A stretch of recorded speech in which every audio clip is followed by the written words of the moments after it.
August 2nd, 1941. Detroit, Michigan. Inside Packard Motor Car Company's East Grand Boulevard plant, two Rolls-Royce Merlin engines roared to life on test stands. But something was different. These weren't British engines. They were American-made copies, built from British blueprints that Packard's engineers had completely rewritten. The crowd watching that day had no idea they were witnessing an engineering revolution, because hidden inside those engines was a secret that would transform World War II. The bearings were different. The tolerances were tighter. Even the thread patterns on every bolt had been painstakingly replicated from Britain's arcane Whitworth system. Detroit had just turned a hand-fitted luxury engine into America's most mass-produced power plant, and they'd done it by breaking every rule Rolls-Royce held sacred. This is the untold story of how Packard engineers solved an impossible problem. Not by winning battles, but by conquering something far more difficult, converting 14,000 precision parts from imperial measurements to American mass production without losing a single horsepower. In early 1942, the United States Army Air Forces had a fighter they loved and a fighter they couldn't use. The P-51 Mustang, powered by the Allison V-1650 engine, was beautiful at low altitude, fast, agile, deadly below 15,000 feet. But above that, it became a struggling, gasping liability. The problem wasn't the airframe. North American Aviation had designed a masterpiece. The problem was physics. The Allison engine used a single-stage supercharger that simply couldn't compress enough air at high altitude. By 25,000 feet, where German fighters operated with ease, the P-51 was down to barely 1,000 horsepower. By 30,000 feet, it was essentially helpless. The cruel irony? American bomber crews desperately needed escort fighters that could operate at precisely those altitudes. B-17 Flying Fortresses cruised between 25 and 30,000 feet on their bombing runs deep into Germany. Without fighters capable of matching that altitude performance, they were being slaughtered. In August 1943, during the raid on Schweinfurt, 60 bombers were destroyed in a single mission. The Luftwaffe knew the Allison Mustang's weakness. They simply climbed above it and waited. What the Army Air Forces needed wasn't a new fighter. They needed a new heart for the one they already had. 3,000 miles away in Derby, England, Rolls-Royce Limited had the solution. Their Merlin engine was powering Spitfires and Hurricanes to altitudes the Allison could only dream about. The secret was a two-stage, two-speed supercharger system designed by engineer Stanley Hooker that maintained sea-level pressure all the way up to 30,000 feet. But the Merlin wasn't just an engine, it was a philosophy. Every Rolls-Royce Merlin was essentially hand-built. 14,000 individual parts, each one fitted by skilled craftsmen.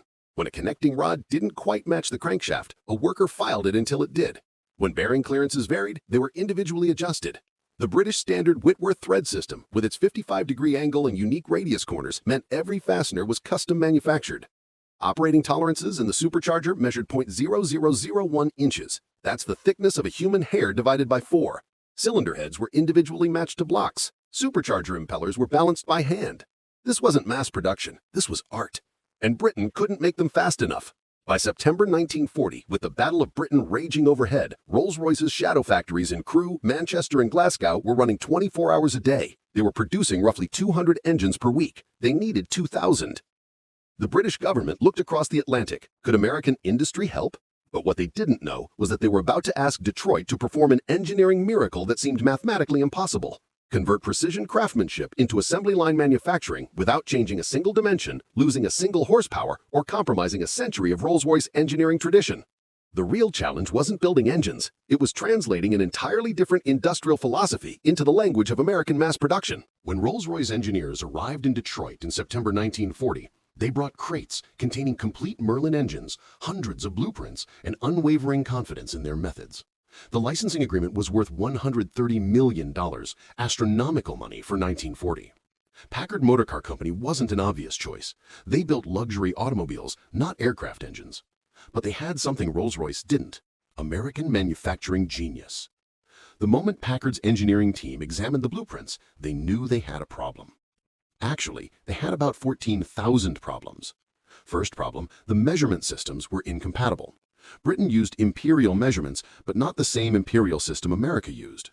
Rolls-Royce specified dimensions in thousandths of an inch, but their baseline standards came from the British engineering tradition that predated standardization. Converting these to American specifications wasn't simple math. It required understanding the intent behind every tolerance. Second problem, the British standard Whitworth thread system. Every bolt, every nut, every threaded connection used a 55-degree angle thread form with radiused roots and crests. American unified fine threads used a 60-degree angle with flat roots. They weren't interchangeable. Packard would need to manufacture every single fastener in-house using British specifications. Third problem, and this was the big one. Rolls-Royce's tolerances were designed for hand fitting. When British workers assembled a Merlin, they expected to adjust parts as they went. Clearances of plus or minus several thousandths of an inch were common because craftsmen would make it fit. Detroit didn't work that way. American automotive production required perfect interchangeability. Any engine component had to fit any engine, period. No filing, no adjusting, no skilled craftsmen making it work. The British engineers were polite, but skeptical. Could American factories really maintain Rolls-Royce standards? Lead engineer at Packard, Colonel Jesse G. Vincent, gave them a surprising answer. Your tolerances are too loose for us. The room went silent. What happened next would become legendary in engineering circles. Packard didn't just copy the Merlin, they reinvented how it could be manufactured while keeping its DNA intact.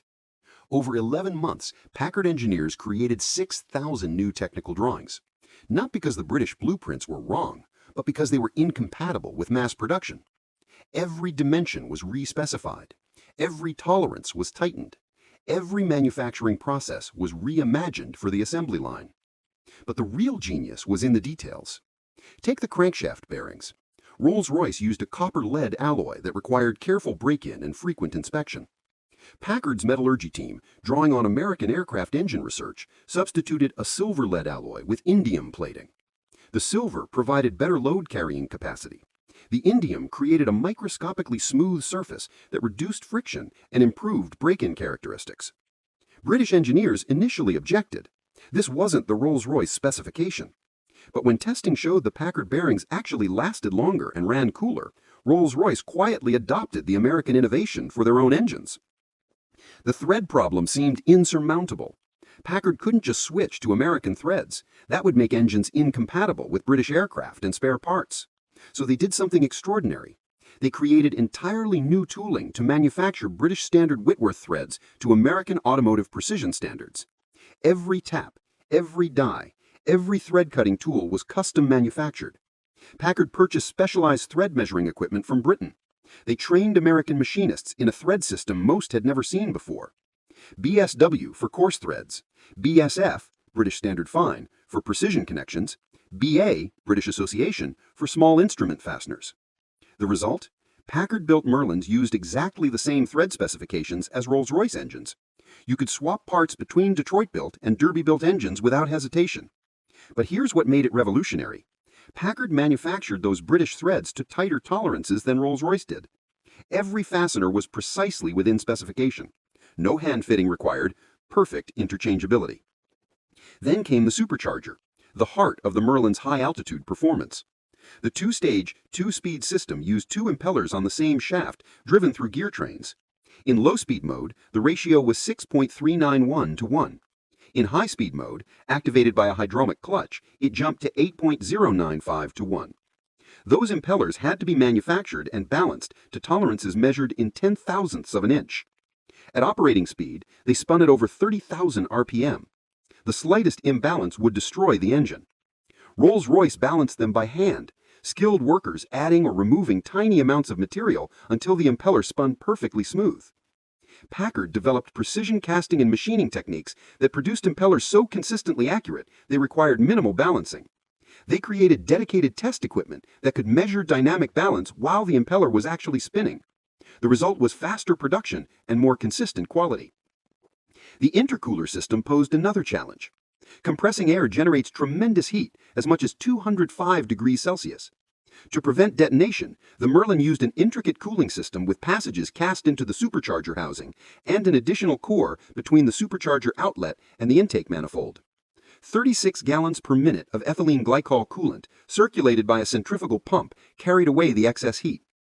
Packard redesigned the coolant passages for more efficient flow and easier manufacturing without compromising cooling effectiveness. Every single system was analyzed, reimagined, improved for production, while maintaining performance. By August 1941, exactly 11 months after signing the agreement, Packard was ready. The first V-1650-1, Packard's designation for the Merlin XX, ran on a test stand at the East Grand Boulevard plant. Winston Churchill reportedly wept when he heard the news. Britain would get the engines they desperately needed. But making one engine work was different from making 55,000 of them. Packard transformed their factory into a precision engineering marvel. The production line for the V-1650 used dedicated machining centers, each one configured for specific operations: crankshaft machining stations, block face milling stations, cylinder head stations. American automotive mass production philosophy demanded that every operation be repeatable and measurable. If a crankshaft main bearing journal needed to be 2.2495 inches in diameter, every crankshaft that came off the line measured 2.2495 inches, not 2.2492, not 2.2498. Exactly right, every time. This eliminated the skilled hand-fitting that Rolls-Royce relied on. A Packard line worker didn't need years of apprenticeship. They needed good training and excellent machinery. Production ramped up through 1942. By 1943, Packard was producing engines faster than North American Aviation could build airframes to put them in. At peak production, the Detroit plant completed approximately 400 engines per week, double Rolls-Royce's entire British output. The V-1650-3, based on the advanced Merlin 63 with improved high-altitude performance, became the engine that transformed the P-51 Mustang into the war-winning escort fighter. That two-stage supercharger could maintain over 1,200 horsepower at 40,000 feet, altitude where the Allison wheezed and struggled. The most produced variant, the V-1657, powered the iconic P-51D with its bubble canopy. At 1,315 horsepower at sea level, it could pull the Mustang to 437 miles per hour and sustain combat operations up to 40,000 feet. Those engines escorted American bombers from England to Berlin and back. The Germans called it der amerikanische Raubvogel and learned to fear the sound of Merlin engines at altitude. By the time production ended in 1945, Packard had built 55,523 Merlin engines, more than all the Rolls-Royce factories in Britain combined. The Packard Merlin represents something profound in engineering history. It proved that precision and mass production aren't opposites, they're complementary when you understand the underlying principles. Rolls-Royce built exceptional engines through craftsmanship. Packard built exceptional engines through systems. Both approaches worked, but only one could scale to the demands of total war. The techniques Packard developed, precision casting, statistical process control, dedicated tooling for consistent quality, became fundamental to modern aerospace manufacturing. When you fly in a Boeing or Airbus today, the jet engines are manufactured using descendants of the same principles Packard pioneered in 1941. The bearing technology Packard developed for the Merlin influenced post-war automotive engineering. Those silver-lead Indian bearings with their superior load-carrying capacity and reduced friction became standard in high-performance engines. Even the thread compatibility story has modern echoes. Today's international standards like isometric threads exist precisely because engineers learned from World War II that incompatible fastener systems create impossible logistics problems. But perhaps the most important legacy is philosophical. Packard proved that you could honor tradition while embracing innovation. They didn't discard Rolls-Royce's wisdom, they translated it into a different industrial language. They kept the British thread specifications not because they had to, but because engineering integrity demanded it. That respect for interoperability, for standardization, for making systems work together, shapes how we approach global manufacturing today. Several Packard Merlins still fly. The Canadian Warplane Heritage Museum's Lancaster bomber in Hamilton, Ontario, uses 4 original Packard engines. At Reno Air Races, unlimited-class P-51s with modified Packard Merlins produce over 3,800 horsepower, nearly 3 times the original specification. Those engines, built more than 80 years ago, still run, still perform, still demonstrate what American engineering achieved when necessity demanded the impossible. The P-51 Mustang earned its reputation as perhaps the finest fighter aircraft of World War II. But its secret, the reason it could dominate the skies over Europe, wasn't just the airframe or the pilots. It was an engine designed in Derby, England, and perfected in Detroit, Michigan. The Packard Merlin story isn't about one country's engineering being superior to another's. It's about complementary strengths. British innovation created the Merlin's revolutionary design. American manufacturing genius made it available in the quantities war demanded. 14,000 parts, 6,000 new drawings, 11 months of intense engineering work. The result changed the course of history. Next time you see a P-51 Mustang at an air show, listen carefully to that distinctive Merlin howl. You're hearing the sound of two engineering philosophies working in perfect harmony. British innovation and American mass production combined to create something neither could have achieved alone. If you found this story fascinating, subscribe to this channel for more deep dives into the engineering solutions that changed warfare. Next week, we're exploring another invisible war winner. The story of how American engineers broke the Japanese Purple Code by building a mechanical computer from scratch without ever seeing the actual machine they were trying to replicate. Hit that notification bell. These are the stories they don't teach in history class because they're not about who won battles, they're about how problems got solved.